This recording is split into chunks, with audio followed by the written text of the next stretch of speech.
Et vous, que dites-vous? Pour vous, qui suis-je? Je nous propose de méditer aujourd'hui sur cette question que pose notre Seigneur Jésus-Christ à ses disciples dans l'Évangile d'aujourd'hui. Aujourd'hui, Jésus te pose la question. Et toi, d'abord, que dis-tu? C'est la première partie de la question. Que professes-tu que je suis? Nous le disons et le chantons souvent. Jésus mon sauveur, Jésus mon meilleur ami, Papa Nanguya. Et surtout ici chez nous à Kinshasa, nos églises de réveil nous ont appris pas mal de mots hébreux qui désignent Dieu et par lesquels plusieurs appellent Jésus. Jehovah, Elohim, Adonai, El Shaddai. Bref, Yahvé, mon Dieu, mon Seigneur, le Dieu des armées. Nous le professons. Mais cela ne suffit pas, parce que même le diable professe la grandeur et la divinité de Jésus.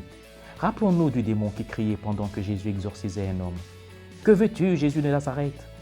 Nous savons qui tu es, le Saint de Dieu. Donc, si ce n'est que professer de sa bouche qui est Jésus, le démon le ferait peut-être mieux que nous, puisque comme esprit, il connaît peut-être mieux que nous la grandeur et la divinité du Christ. Le Christ lui-même disait à ses disciples que ce n'est pas en me disant « Seigneur, Seigneur » que vous entrerez dans le royaume des cieux, mais c'est en faisant la volonté de mon Père qui est aux cieux. Plus que parler, il faut vivre effectivement comme des disciples du Christ qui font la volonté du Père. D'où la deuxième partie de la question. Après, que dis-tu? Jésus ajoute aujourd'hui, et pour toi, qui suis-je? Autrement dit, qui sommes-nous pour lui?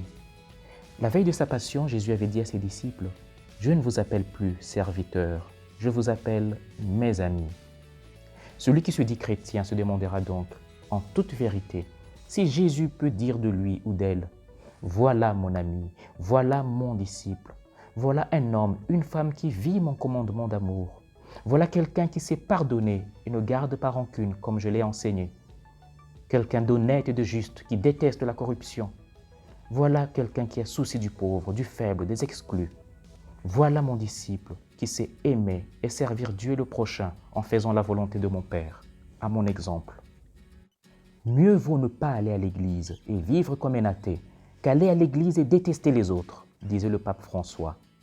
Et j'ai même envie d'ajouter, mieux vaut un athée juste, honnête, qui sait pardonner, aimer et servir les autres, qu'un chrétien corrompu, égoïste, hypocrite et qui manque de miséricorde. La connaissance de qui est Jésus est un don de la grâce de Dieu. Comme Jésus le dit à Pierre, ce n'est pas la chair ni le sang qui te l'ont révélé, mais mon Père qui est aux cieux. Prie donc avec moi pour que le Seigneur nous donne de le connaître vraiment et de vivre en vrais disciples. Prions. Dieu notre Père, donne-nous une connaissance profonde et intérieure de ton Fils Jésus-Christ, pour mieux l'aimer et le servir avec empressement. Amen. Bon dimanche chez vous.